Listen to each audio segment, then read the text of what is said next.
কোরআনটা কি জিনিস রে বন্ধুরে? আল্লাহ তাবারাক ওয়া তাআলা কোরআনে বলেন, হে দুনিয়ার মানুষ, শাহরু রমাযান আল্লাযী উনজিলা ফীহিল কুরআন।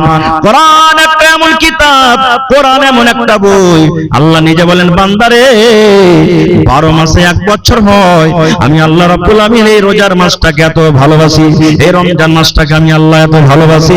আমি এই পাক পবিত্র কিতাব, আমি এই পাক পবিত্র রমজানুল মুবারকের মাসে আমি আল্লাহ নাজিল করে দিয়েছি। সুবহানাল্লাহ। কত বড় এই রোজার মাসটা হলো, কত বড় পাক পবিত্র মাস যে আল্লাহ তাবারাক ওয়া তাআলা গোটা পৃথিবীর মধ্যে সবথেকে অতি উত্তম কিতাব কোরআন আল্লাহ তাআলা এই রোজার মাসে নাজিল করেছেন। কিতাবটা কি জানেন?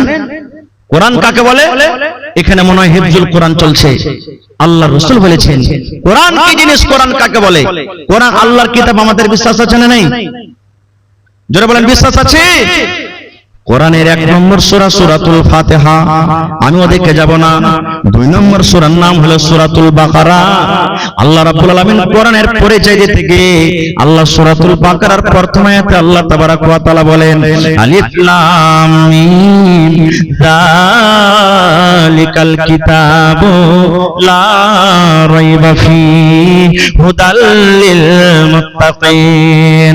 আল্লাহ বলেন, দুনিয়ার মানুষ রে, কোরআন একটা এমন বই, কোরআন এমন একটা কিতাব, কোরআন এমন একটা পুস্তক, যে কিতাবটা আল্লাহর কিতাব হইতে কোন রকমের শক নয়, যে কিতাবটা আল্লাহ হইতে কোন রকমের সন্দেহ নয়।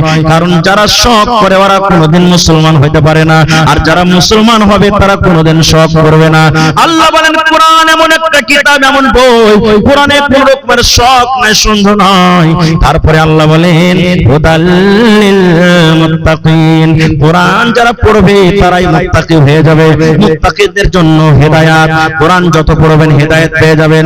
কোরআন যত পড়বেন আপনি দামি মানুষ হয়ে যাবেন। কোরআন যত পড়বেন, কোরআন যত পড়বেন আপনার ভিতরে জ্ঞান আসবে।